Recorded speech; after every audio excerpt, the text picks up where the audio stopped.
We live in a world that changes faster than ever before. Technology evolves daily, industries shift, expectations rise.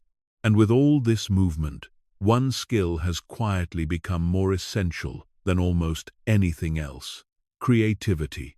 Creativity is no longer just about painting a canvas or writing a song. It's about how you solve problems, how you adapt, how you express yourself, and how you build a meaningful life in uncertain times. It's the skill behind every great idea, every innovative solution, every personal breakthrough. But here's the problem. Too many people believe creativity is something you're either born with or not, that it's some mysterious force that arrives in flashes, unpredictable, uncontrollable, and rare. So they wait. They wait for the right moment, the perfect mood, the big idea. And in that waiting, their creative energy fades. The truth is different. Creativity is not a lightning bolt. It's a muscle, and like any muscle, it grows with use. The more consistently you train it, the stronger it becomes. This audiobook is about that training, about turning creativity from a once-in-a-while miracle into a reliable part of your daily life. Whether you're a writer or a business owner, a teacher, a coder, or someone just trying to make sense of your own thoughts, creativity is your tool, and daily practice is the key that unlocks it. This is not about becoming someone else. It's about becoming more of who you already are by showing up, creating anyway, and choosing to lead yourself forward every single day. Let's begin. Chapter 1. The Myth of Sudden Inspiration. There's a story we've all been told, sometimes directly, sometimes silently, through movies, books, and cultural myths. It goes something like this. Creativity happens in a flash. A moment of brilliance strikes like lightning. An idea lands in your mind, fully formed, effortless, and magical. The writer scribbles down the next great novel in a caffeine-fueled trance. The musician wakes up with a perfect melody. The entrepreneur dreams of a billion-dollar startup overnight. And while these stories might be entertaining, they're also dangerous, because they teach us that inspiration is something that happens to us, not something we create. They tell us to wait, to be passive, to do nothing until the right moment arrives. But what if that moment never comes? What if the myth of sudden inspiration is actually the very thing holding us back? The reality is far less glamorous, but far more empowering. Most creative work doesn't begin with inspiration. It begins with effort, with intention, with simply sitting down and getting started. Even when you don't feel ready, even when your mind is blank, even when you're tired or distracted or unsure. You see, inspiration isn't the starting point. It's the result. It often shows up after you begin, not before.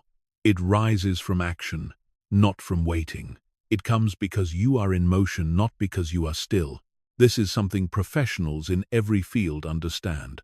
The novelist doesn't rely on perfect conditions. She writes anyway, often producing pages she'll later revise. The designer sketches dozens of drafts, most of which never see the light of day. The filmmaker spends months storyboarding, revising, and shaping ideas before the first scene is shot. Creativity, in the real world, is rarely romantic. It's more often routine. When you look closely at anyone doing consistently great work, you'll notice a pattern. They don't treat creativity as a feeling. They treat it as a practice, a daily rhythm, a craft they return to, whether the spark is there or not. This doesn't mean inspiration doesn't exist. It does. But it's a bit like a cat. It comes when it wants to, not when you call it. The only way to be there when it arrives is to already be working. Think of creativity like a garden. You can't control exactly when a seed will sprout or how tall it will grow, but you can choose to show up every day, water the soil, pull the weeds, and give it sunlight. The garden grows not because you wish it to, but because you tend to it steadily, consistently, patiently. One of the most powerful shifts you can make in your creative life is to stop chasing inspiration and start building a routine. Instead of waiting for motivation to strike, you show up with a simple, honest question. What can I create today? Not, what do I feel like creating? Not, do I have a genius idea? Just what's possible today with what I have. Because when you build a consistent practice, something remarkable happens. Your mind begins to cooperate. It starts to understand that this time, this space, this rhythm is for creativity. You train yourself to enter that mode more easily, more often. You remove the pressure to be perfect, and instead, you give yourself permission to experiment, to explore, to play. You make creativity a habit, not a hope. This change doesn't just improve your output, it changes your identity. You begin to see yourself not just as someone who wants to be creative, but as someone who is creative because you're doing the work, regularly, bravely, consistently. And from that place, inspiration doesn't disappear. It becomes more reliable, more frequent, more generous. Because now, it knows where to find you. Still, this shift takes time. At first, it may feel strange or even frustrating. You might sit down and feel blocked. You might try to create and doubt everything that comes out. That's normal. That's part of the process. But remember this, doing bad creative work is still better than doing no creative work. Because bad work can be improved. Bad ideas can lead to better ones. But no work means no progress, no momentum, no chance for growth. The myth of sudden inspiration keeps people stuck in silence, in self-doubt, in stagnation. It whispers, don't start until it's perfect. Don't try until you're sure. But the truth is, perfection never comes. And certainty only arrives after you've taken the first step. The real creative breakthrough, the one that changes everything, is learning to trust the process more than the feeling. To lean into action, even when it's messy. To create, not because you're inspired, but because you're committed. So if you're waiting for the lightning bolt, stop. Create something, anything today. Open the notebook, sketch the rough draft, record the messy voice memo, make something small and imperfect, and do it again tomorrow. Because the work you do consistently, even when it feels insignificant, builds a foundation for everything that will follow. Over time, it adds up. Your practice becomes your path, and inspiration, once so elusive, starts to feel like an old friend who visits often. You don't need to wait to feel ready. You just need to begin. Chapter 2. The Power of Daily Practice. If inspiration is the spark, then practice is the fuel. And without fuel, even the brightest spark dies out quickly. There's a quiet power in daily practice, a kind of creative momentum that builds not through intensity, but through consistency. It's not about how much you do in one day.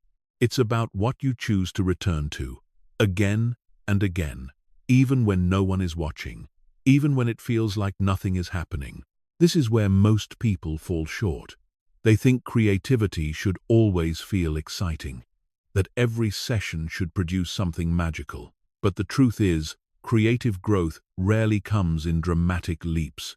It comes in layers, small, almost invisible layers that build on top of one another, day by day. Think of a musician practicing scales, not because it's thrilling, but because it sharpens the ear and strengthens the fingers. Think of a writer who shows up every morning, not to produce a masterpiece, but to stay in rhythm with their craft. Think of an athlete running drills long before the stadium lights come on. What these people understand is this: greatness isn't built in moments of glory, it's built in the quiet hours of repetition. Daily practice isn't glamorous, but it is transformative. When you commit to showing up every day, even for a short period of time, something shifts inside you. You begin to trust yourself more. You prove, over and over again, that you're someone who follows through. That you don't just dream, you act. And with every session, no matter how small, your creative mind becomes more open, more fluid, more responsive. Why? Because consistency sends a message not just to the world, but to your own brain. This matters to me. And when your brain gets that message, it begins to prioritize creativity. It starts noticing patterns, generating ideas, making connections even when you're not actively working. This is how creative momentum is born, not from a single stroke of genius, but from dozens of small actions taken in alignment with your values. But here's the thing, daily practice doesn't have to be complicated. It doesn't require hours of free time, expensive tools, or perfect conditions. In fact, simplicity is your greatest ally. A short journaling session, 10 minutes of sketching, a voice note while walking, a photo a day, a few lines of code. What matters most is not the format, it's the frequency. By lowering the bar to entry, you make it easier to show up, especially on days when motivation is low. And those days matter most. Because they're the ones that build resilience. They're the days you prove that your creativity is not dependent on mood, energy, or convenience. It's a choice, a deliberate part of your life. There's also something liberating about daily practice. It removes the pressure of perfection. When you know you're going to create again tomorrow, you don't have to squeeze brilliance into today. You can let the work be messy. You can take risks, try things, fail fast, knowing that this isn't your last shot. It's just one step in a longer path.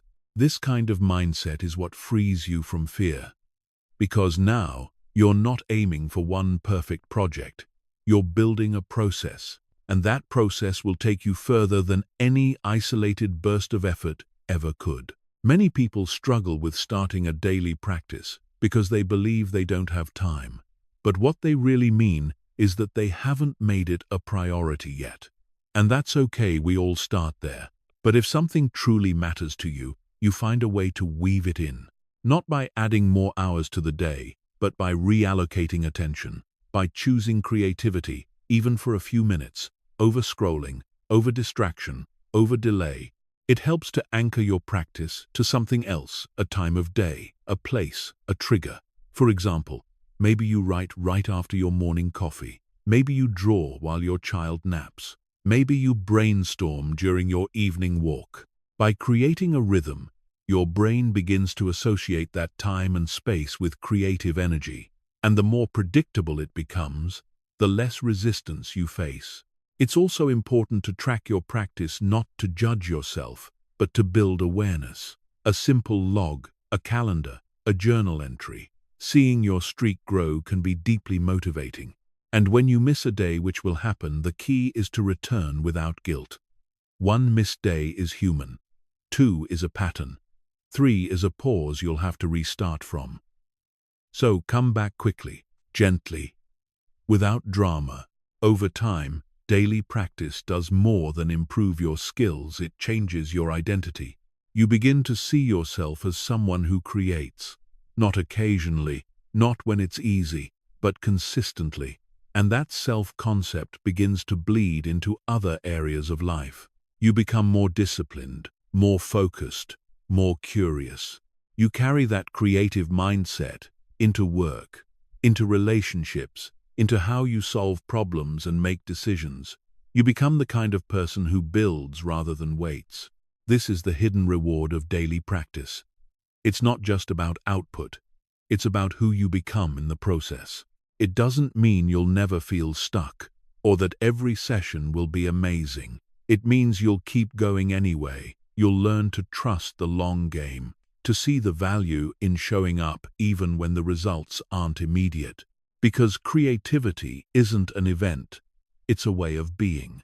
And the more you practice being that way, the more natural it becomes.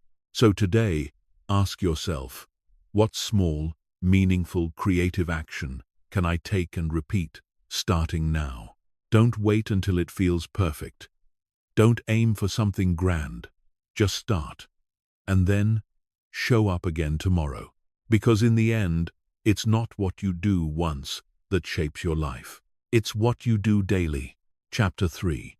Discipline is creative freedom. At first glance, discipline and creativity might seem like opposites.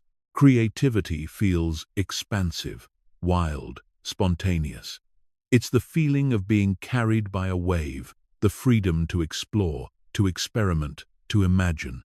Discipline, on the other hand, often sounds like structure, rules, boundaries, things that constrain, restrict, or control.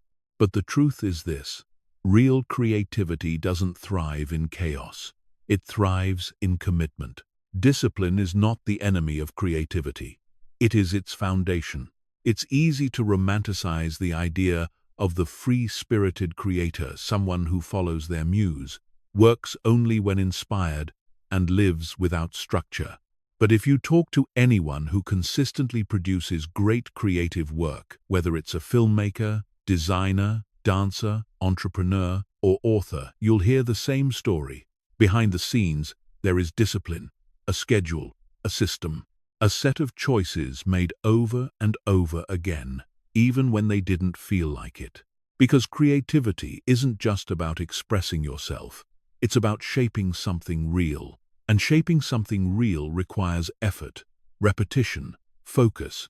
It requires you to show up on the days you'd rather not, to work through distraction, to sit with discomfort, to do the unglamorous, invisible work that builds the muscles of mastery. This is what discipline offers, a container for your creativity to grow. It's like a river. The water is free to move, to flow, to change, but it needs banks to give it direction. Without those banks, it becomes a flood wide, messy, unfocused, and ultimately destructive. But with boundaries, that same water becomes powerful. It moves with force and clarity. It carves valleys. It shapes landscapes. It becomes unstoppable. In the same way, discipline gives your creative energy a path. It tells your mind, this is where we work. This is when we show up. This is what we return to. And the more often you do it, the less mental resistance you face. You don't have to negotiate with yourself every day. You don't have to wait until you feel like it. You simply follow through. That's not to say discipline is easy. It's not, especially at first. Your brain will resist. It will come up with excuses. It will whisper things like, you're tired, you're too busy, or it won't be any good today. That voice will always be there, especially when you're just starting to build a new habit. But discipline is how you respond to that voice. Not with force or shame, but with quiet, firm action. It sounds like this: I hear you, but I'm going to do it anyway. That's the moment you take your power back. When you make discipline a part of your creative life, you stop being controlled by your moods. You stop waiting for ideal circumstances. You stop letting fear or doubt decide what you do. Instead, you take responsibility. You say, this matters to me, so I'm making time for it, even when it's inconvenient, especially then. And the more you practice that kind of self-leadership, the more freedom you feel. Because freedom doesn't mean doing whatever you want, whenever you want. That's a form of chaos, not creativity. Real freedom, the kind that lets you pursue bold ideas, take risks, and do meaningful work, comes from knowing you can rely on yourself. That you have the tools, the habits, and the mindset to move forward even when things are hard. That's the paradox of discipline. It feels limiting at first, but over time, it unlocks your deepest potential. Let's take an example. Imagine two writers. One waits for inspiration. She writes once a week, when the mood strikes. Sometimes her work is brilliant. Other times, she spends hours frustrated, waiting for words that don't come. The other writes every morning at 7 a.m., no matter what. Some days her writing is flat. Other days, it flows effortlessly. But here's the difference. Over time, her practice stacks. Her voice becomes sharper. Her process becomes smoother. She finishes projects. She improves. And most importantly, she builds confidence, not because every session is amazing, but because she has learned to trust herself. That's the gift of discipline. It creates reliability, and reliability creates momentum. The same applies in any creative field. Musicians who practice daily develop instinct. Designers who sketch every evening start to see patterns others miss. Filmmakers who edit footage regularly gain speed and clarity in their storytelling. It's not because they're more inspired than others.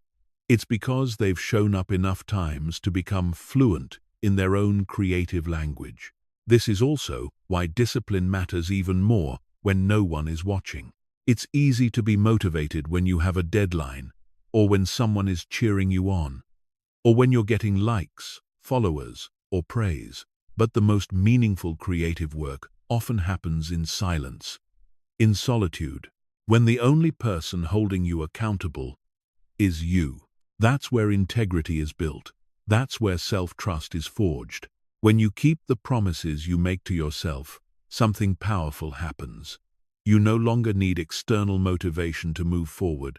You become your own source of direction.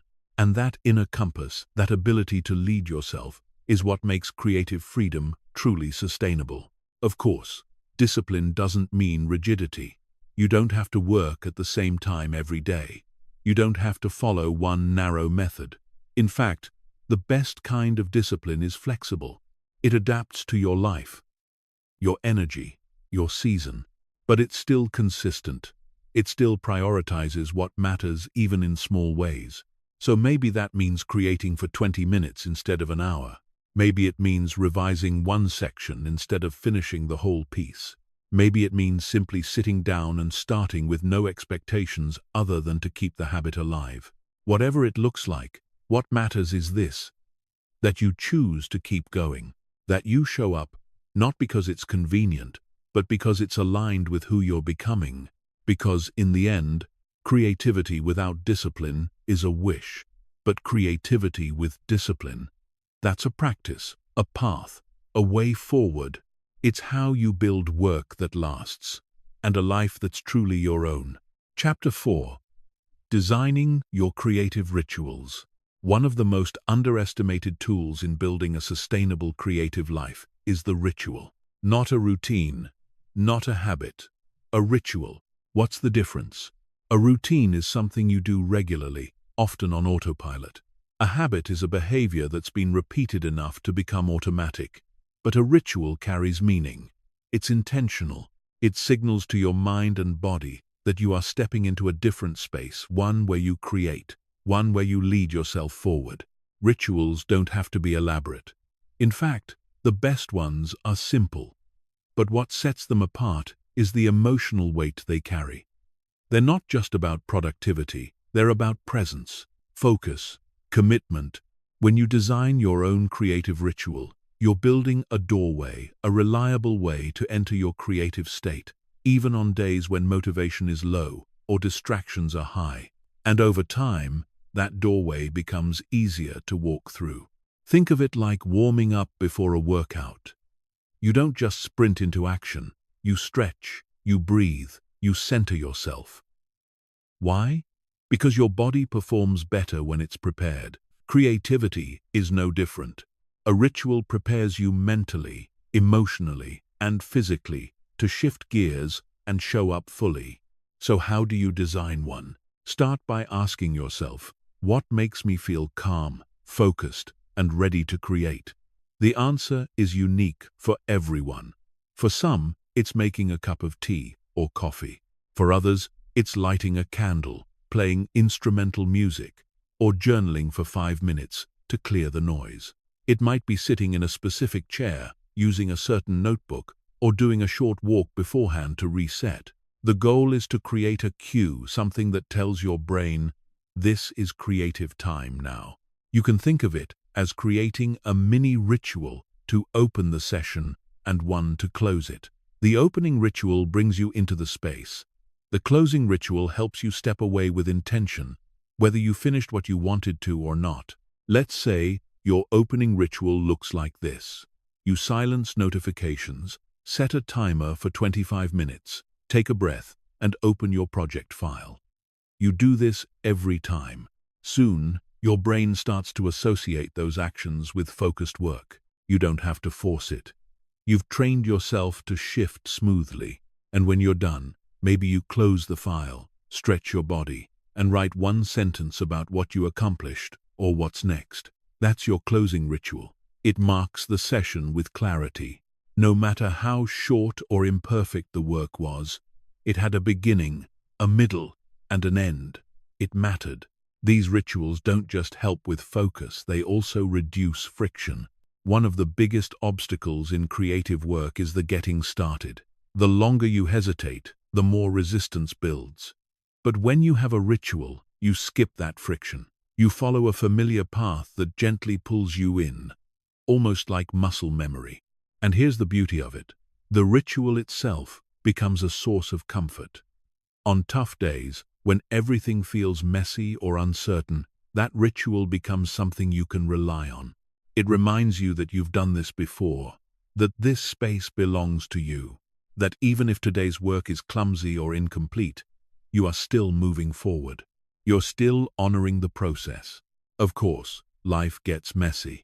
There will be days when your normal ritual isn't possible, when you're traveling, feeling drained, or short on time.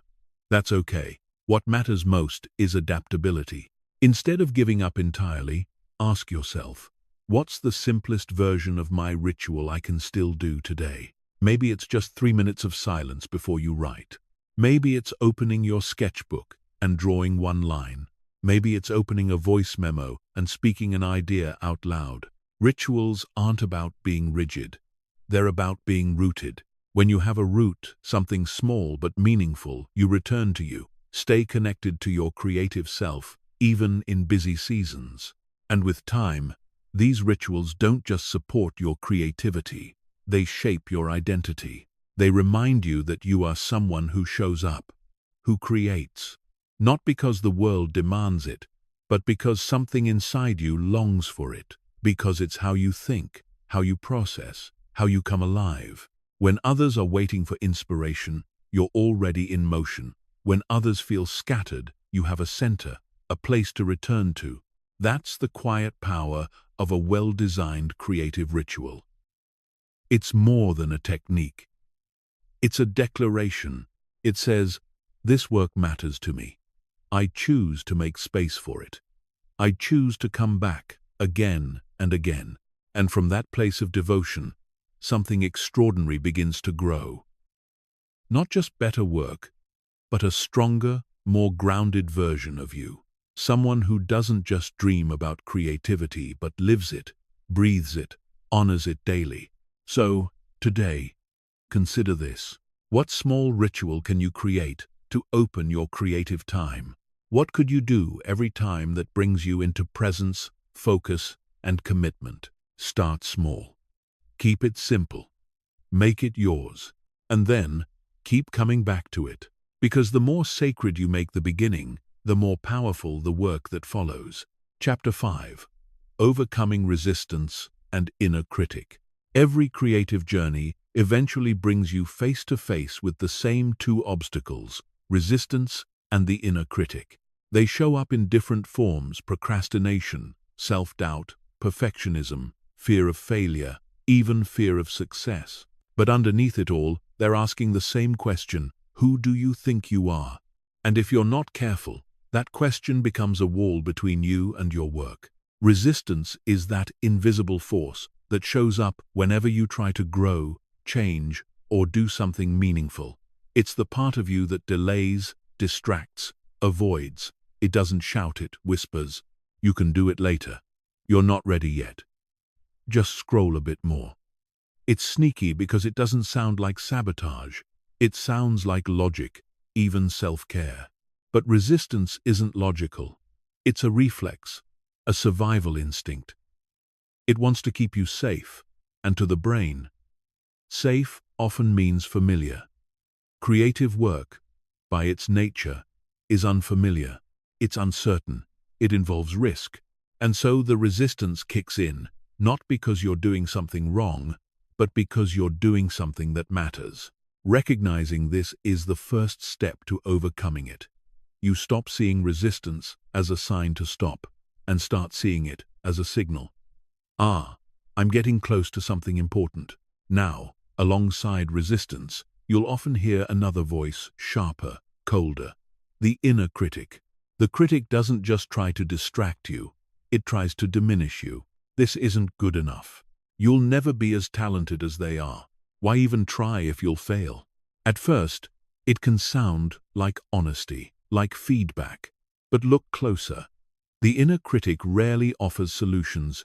It doesn't guide you, it judges you. It doesn't want you to grow, it wants you to shrink. And if you listen long enough, it convinces you to abandon your ideas before they've even had a chance to live. So how do you deal with these voices? You don't silence them. You outgrow them. Start by acknowledging them. Say, I see you, I hear you, and I'm going to keep going anyway. Because the truth is, these voices don't disappear. They just get quieter as you build evidence against them. Every time you show up, every time you finish something, every time you take action despite fear, you prove them wrong. And over time, you start to trust your creative self more than your protective self. It also helps to separate your work from your worth. Your creative output is not your identity. It's something you're shaping, something you're learning through. When you make mistakes or struggle or create something that doesn't work, it doesn't mean you've failed as a person. It means you're in process. That's where growth lives. Remember, the critic wants you to tie your worth to the outcome, so that if the outcome isn't perfect, you'll quit. But the creator knows better. The creator ties their identity to the practice, not the result. You are not what you produce. You are what you return to. Another powerful way to deal with resistance and the inner critic is to lower the stakes. Perfectionism often fuels these voices. It tells you that your work must be amazing, flawless, revolutionary, or it's worthless. And that kind of pressure kills momentum. So, instead, give yourself permission to make bad work, to write the messy first draft, to paint the ugly picture, to record the awkward first take. When you stop trying to get it right on the first try, you give yourself room to explore. And from exploration comes discovery. Many great ideas are born from mediocre beginnings.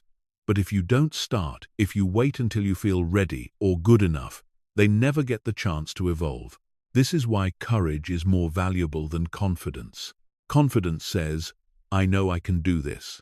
Courage says, I'm not sure I can, but I'm willing to try. And it's courage, not confidence, that gets you to the page, the studio, the mic, the canvas. Confidence comes later, as a reward for repetition. You'll also find that resistance and the inner critic thrive in isolation. When you create alone, without feedback, without community, it's easier to spiral into self-doubt. That's why it's so important to connect with other creators, not to compare, but to remember you're not alone. Talk to someone who's been where you are. Share your work in progress. Ask for encouragement, not just critique. Creativity grows in conversation, in collaboration, in safe spaces where ideas can be messy and still be valued. Lastly, be kind to yourself. That might sound soft, but it's one of the strongest things you can do. Most creators don't need more pressure. They need more patience, more self-forgiveness, more space to stumble and still keep going. Being hard on yourself doesn't make the work better. Being consistent, curious, and compassionate does. So the next time you hear that voice, the one that tells you to wait, to doubt, to shrink, pause, breathe, then respond with action. Even a small step forward is an act of resistance against resistance itself. Even one sentence, one sketch, 1 minute of focus is proof that you are not defined by fear. You are defined by what you choose to do next. And every time you choose to keep going, you grow stronger than the voice that tried to stop you. Chapter 6. Creating without validation. We all want to be seen, to be appreciated, to feel that what we create matters to someone. There's nothing wrong with that. As human beings, we're wired for connection. When we share our creative work, a story, a design, a performance, a thought, what we're really offering is a piece of ourselves. And it's natural to hope that someone will say, I see you, I get it, this moved me. But there's a difference between appreciating feedback and depending on validation. And that difference changes everything. Because the moment your creativity becomes dependent on someone else's reaction, you've lost ownership of it. It no longer belongs fully to you. It belongs to the approval of others, the likes, the shares, the applause, the silence, the judgment. And when that approval doesn't come, or doesn't come in the way you hoped, it can feel like a rejection, not just of your work, but of your worth. This is the trap so many creators fall into. They measure the value of their work, or worse, their identity, by external response. And when that response is small, delayed, or critical, they stop. They pull back. They doubt themselves, not because the work wasn't meaningful, but because they didn't get the reaction they expected. But here's the truth. Some of your most important creative breakthroughs will go unnoticed. Some of your best work, your bravest, your boldest, your most personal, won't be understood right away. Or it will only resonate with one person. Or maybe no one for a while. And that doesn't mean it wasn't worth doing. Because creativity is not a performance. It's a practice. And sometimes the most powerful growth happens in private. In silence, when you keep showing up, not for applause, but because creating is how you come alive. You create not because someone else told you it's good, but because you know it's honest. You write the words you needed to hear. You paint the thing that scared you. You build what you wish existed. And in doing so, you become someone who creates from the inside out, not the outside in. That's what it means to create without validation. Not to ignore feedback, but to no longer be driven by it. Not to shut people out, but to stop handing them the steering wheel. It means trusting your process, even when the results are invisible. It means learning to value the act of creating just as much as the outcome. And it means asking deeper questions.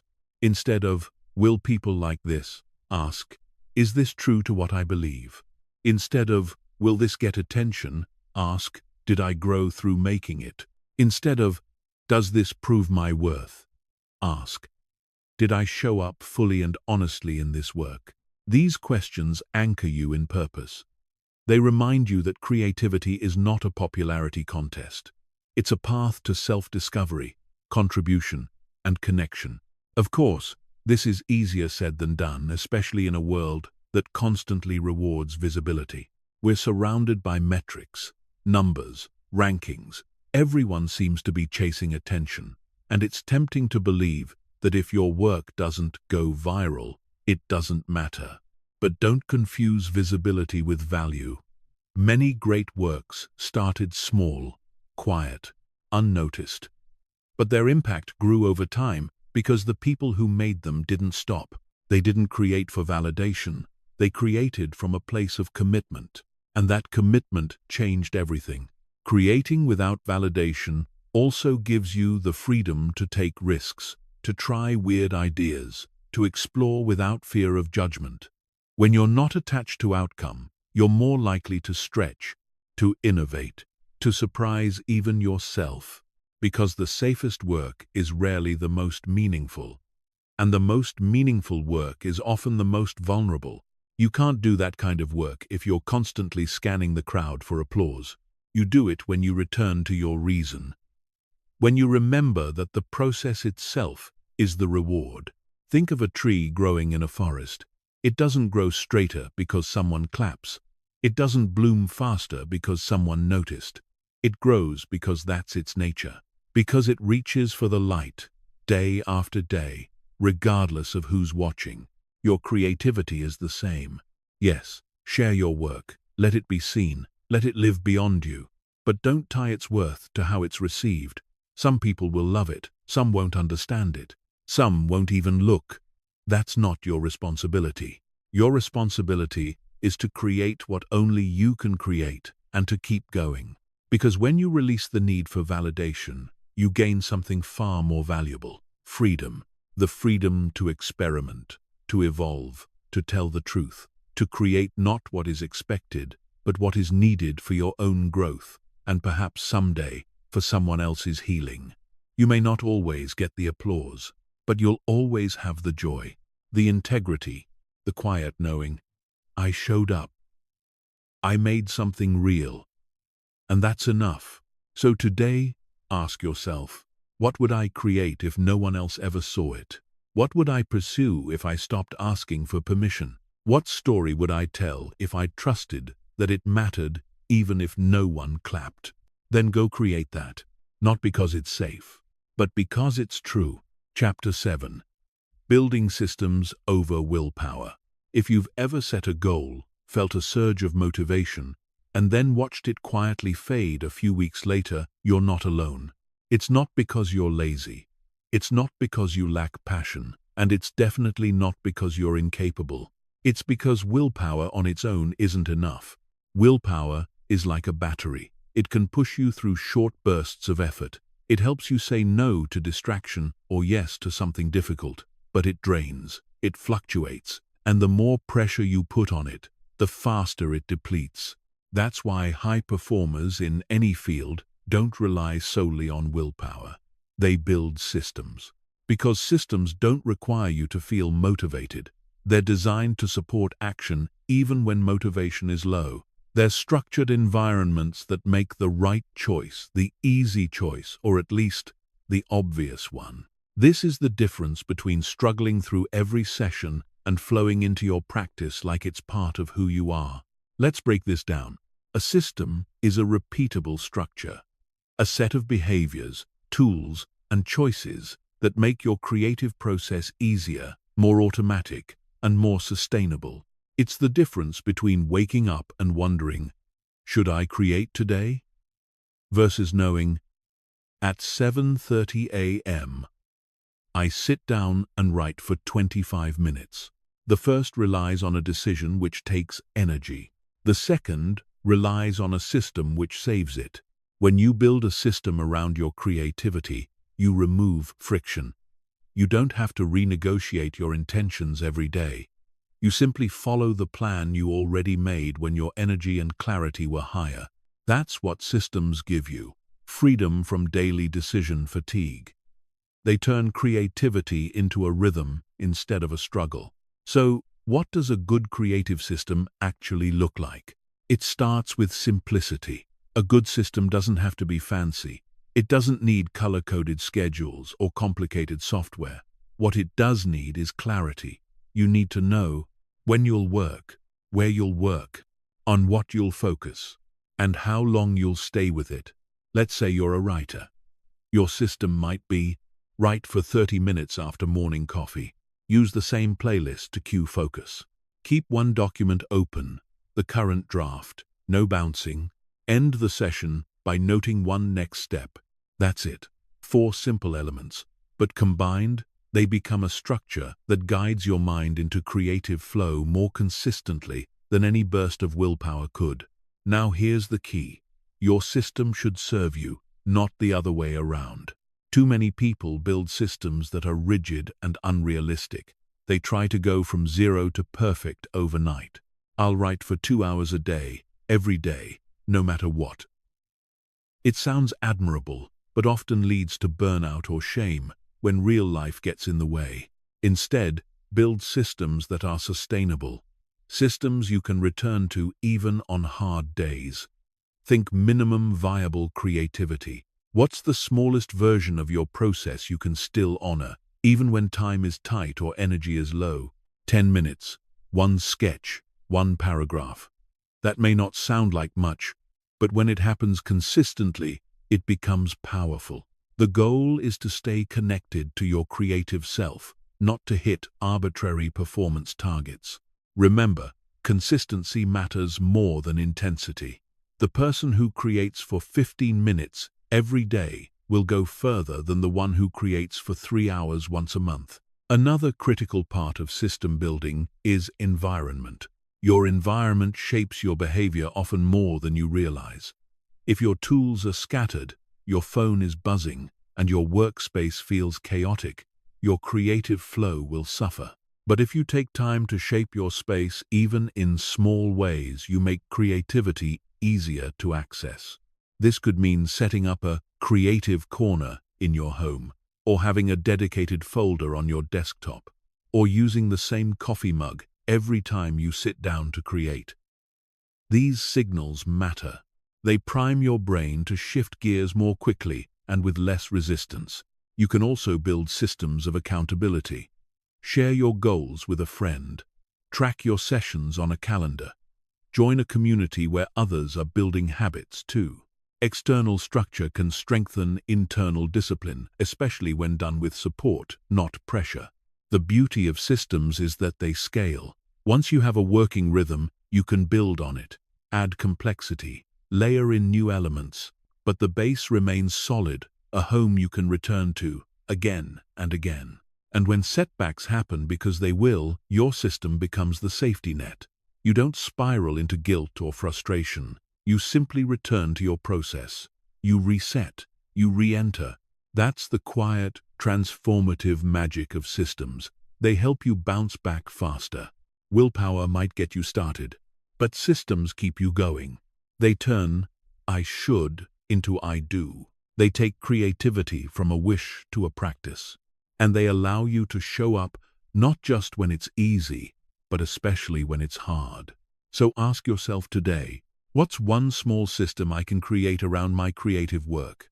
What part of the process can I make easier, more automatic, more accessible? Where can I reduce the number of decisions and increase the amount of action? Start there. Build from that. And trust that with time, your system will carry you further than motivation ever could. Chapter 8. Navigating Burnout and Staying Consistent. There's a quiet moment in every creative journey when the initial excitement fades. You've been showing up, doing the work, building the habit, but suddenly it feels heavier, slower. You find yourself dreading what once energized you. The work feels flat, your focus slips, and worst of all, you begin to wonder if something is wrong with you. This, in many cases, is burnout. Not laziness, not failure. Just the natural fatigue that comes from sustained effort, especially when it's paired with pressure, perfectionism, or unrealistic expectations. Burnout doesn't mean you're broken. It means you need to listen, to shift, to take care of the system that's been carrying so much. The first step in navigating burnout is to recognize it for what it is, a signal, not a sentence.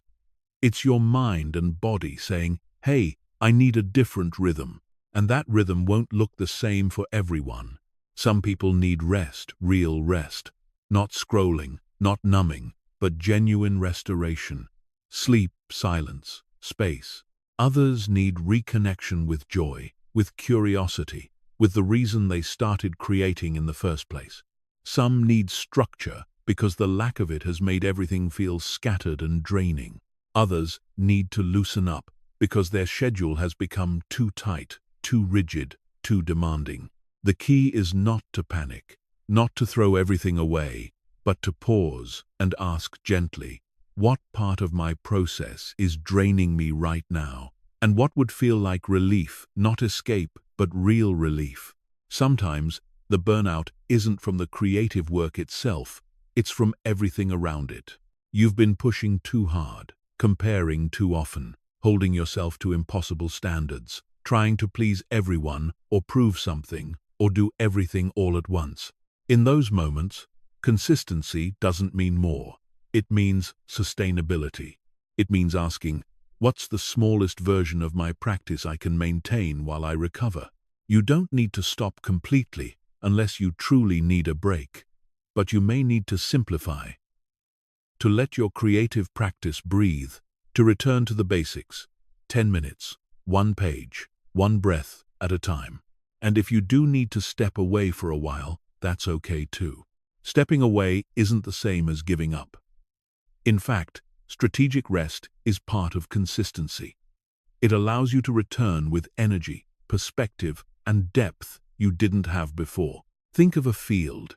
If it's harvested too often, without time to recover, it stops producing. But when it's left fallow, allowed to rest, it becomes fertile again. Your creativity works the same way. What matters is that you stay connected to your intention, that you don't abandon your identity as a creator just because the output pauses. You are not your pace, you are your presence. Burnout can also be prevented, or at least softened, by building practices of renewal into your routine. This might mean setting boundaries around your work time. It might mean having days where you create just for fun, no outcome, no judgment. It might mean stepping into nature, moving your body, talking to someone who reminds you of who you are when the pressure gets too loud. One especially powerful tool for preventing burnout is celebrating small wins. Too often, we only acknowledge big milestones, but real consistency is made of tiny victories.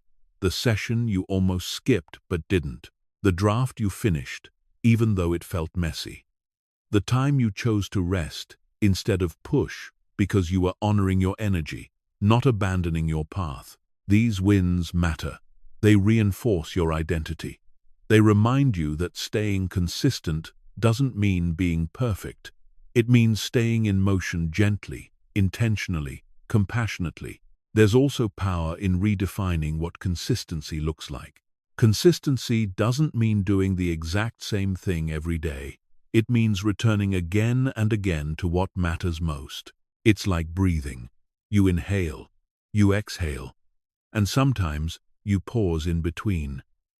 But you always come back to the breath. So if your process shifts, that's okay.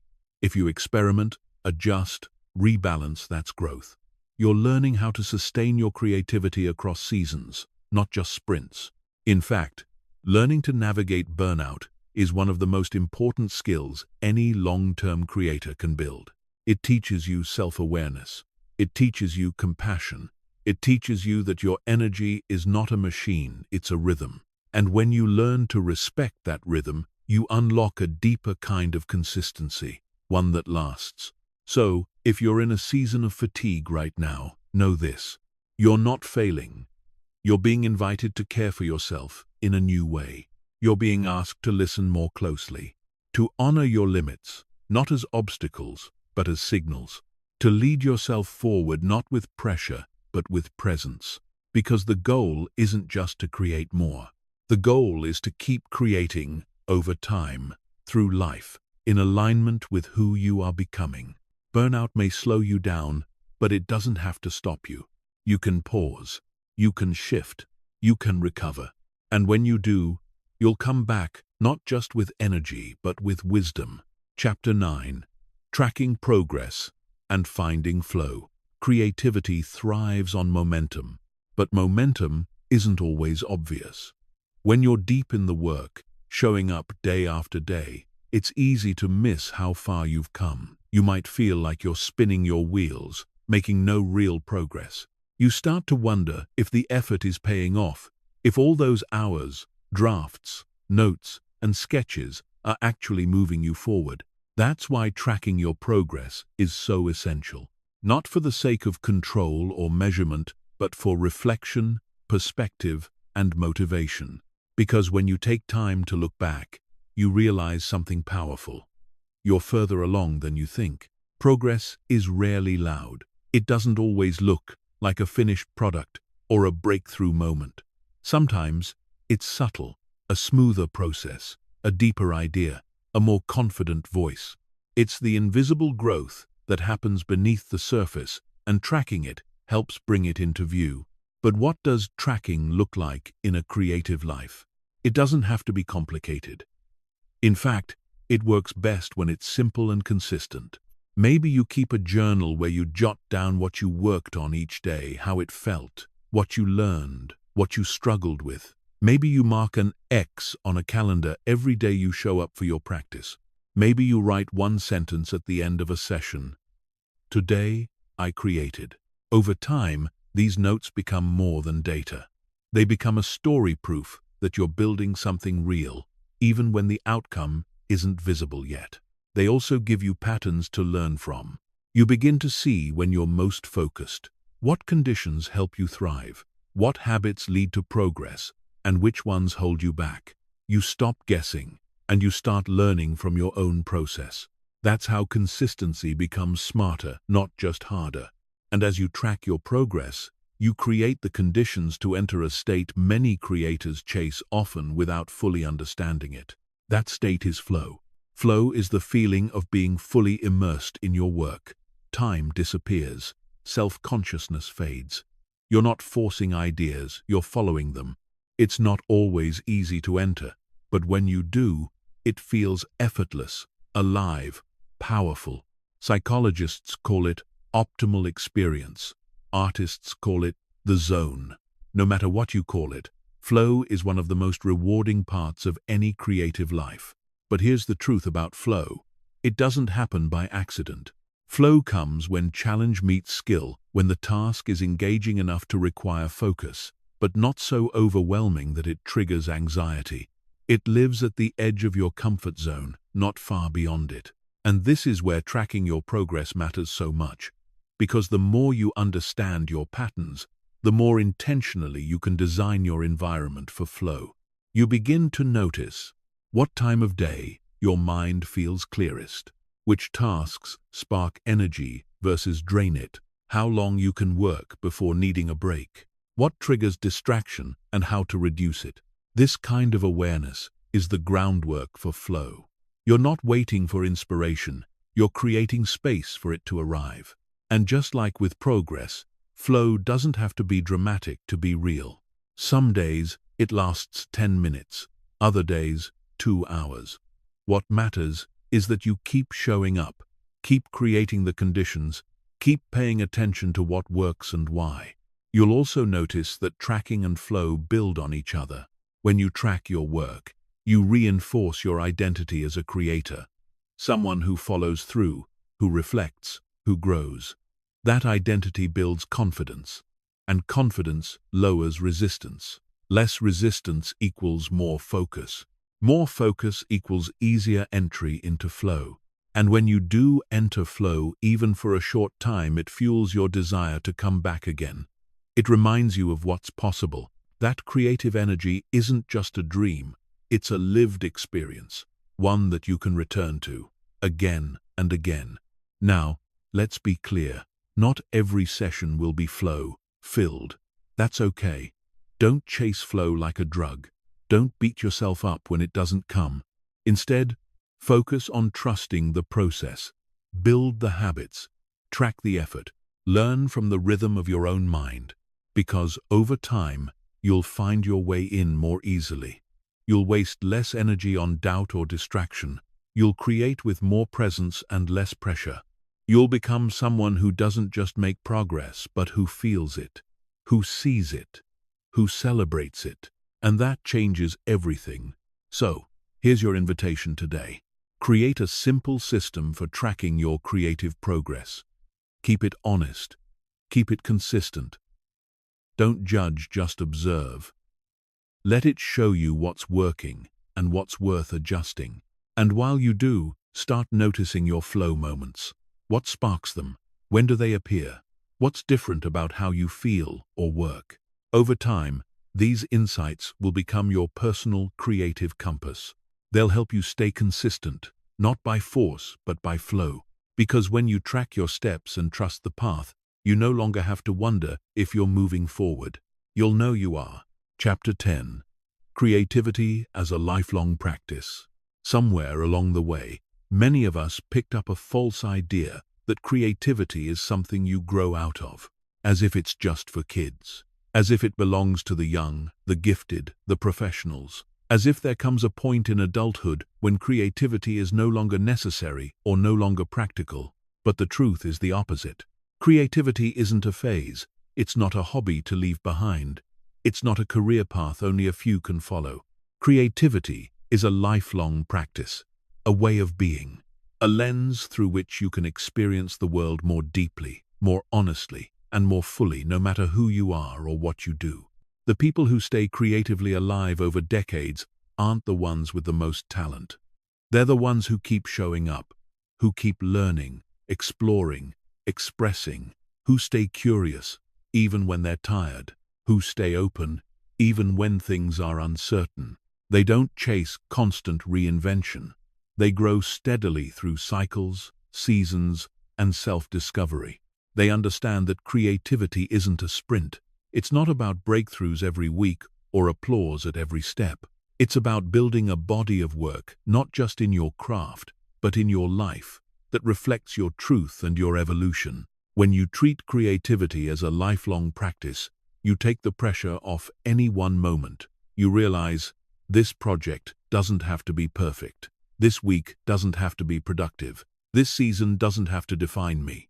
Because you'll keep going. You'll keep showing up, refining your voice, expanding your skill, deepening your connection with the world and with yourself. And in that space, you begin to relax into the process. You stop needing to arrive. You stop waiting for the final validation. Instead, you live in the rhythm of creative growth, a rhythm that includes challenge, change, and renewal. One of the great gifts of seeing creativity as a lifelong practice is that it invites you to embrace imperfection. You realize that rough drafts, failed attempts, and unfinished ideas aren't signs of failure. They're signs that you're alive in the work, that you're still trying, still stretching, still learning. It also helps you honor your own seasons. There will be times when your creativity is loud, full of energy, ideas, breakthroughs. There will also be times when it's quieter, when you're reflecting, resting, or simply living. Neither season is better than the other. They're both part of the process. The lifelong creator doesn't fight these rhythms. They move with them. They trust that slow seasons still hold value. That rest is part of creation. That silence is sometimes the space where new insight is forming, quietly, patiently. And they don't define themselves by output alone. Because creativity isn't just what you make, it's also how you think, how you see, how you solve problems, how you relate to the world. When you bring creativity into your everyday life, into your conversations, your parenting, your work, your choices, you expand its power beyond the page, the canvas, or the stage. You make it a part of who you are. That's what makes it sustainable. When creativity is only about performance, it burns out quickly. But when it's about connection, expression, and exploration, it can last a lifetime. So what does this look like? Practically, it means continuing to learn. Not in a rushed, competitive way, but in a curious, ongoing way. Reading new things, trying unfamiliar tools, asking better questions, staying open to surprise. It means protecting time for your creative life, even as responsibilities grow. Not always big chunks, but consistent moments. A sketch, a journal entry, a melody, a walk with no destination but attention. It means allowing your voice to evolve. You don't have to do things the way you used to.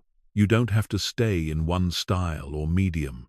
Your creativity can age with you, becoming richer, braver, more nuanced over time. And it means accepting that you'll forget and remember your love for creating over and over again. There will be times when you drift away from it, when life gets loud or doubt creeps in. That's okay. The path is always there when you're ready to return. The beauty of lifelong practice is that it never ends, but it also never needs to rush. You can begin again at any age. You can pick up the pen, the camera, the instrument, the idea at any stage of life and start fresh. The creative life doesn't close its doors to you. You're always welcome back. And the more years you spend walking this path, the more you see how creativity shapes you, not just as an artist or thinker, but as a person. It teaches you to listen, to observe, to take risks, to be vulnerable, to begin again over and over, with grace and courage. It teaches you that progress matters more than perfection, that practice matters more than praise, that meaning matters more than metrics. This is what it means to live creatively, not just to make things, but to make meaning. And when you live that way, when you carry creativity not just in your hands, but in your heart, you realize you don't have to prove anything. You just have to keep going. You've come a long way, not just by listening to this audiobook, but by choosing to explore a deeper part of yourself, the part that longs to create, to express, to grow, the part that knows there's more inside you than you've been told, and that more is not something you need to chase. It's something you need to unlock. You don't need to wait for the perfect moment, the perfect mood, or the perfect idea. You don't need anyone's permission. You simply need to begin and keep beginning. Because creativity isn't something you have, it's something you practice. And every time you show up even for 5 minutes, even with doubt, even when it's messy, you are strengthening that practice. You're building trust in yourself. You're shaping a life that reflects who you truly are, not just what the world expects. This is what it means to become the creator of your life. To stop waiting and start making. To take full responsibility for your energy, your focus, your time, and your voice. It won't always be easy, but it will always be worth it. Because the life you want to live, the work you want to create, is already waiting for you. All it asks is that you show up. So go, begin, keep going. Your creativity is not a question, it's a path. And this right here, right now, is your invitation to walk it.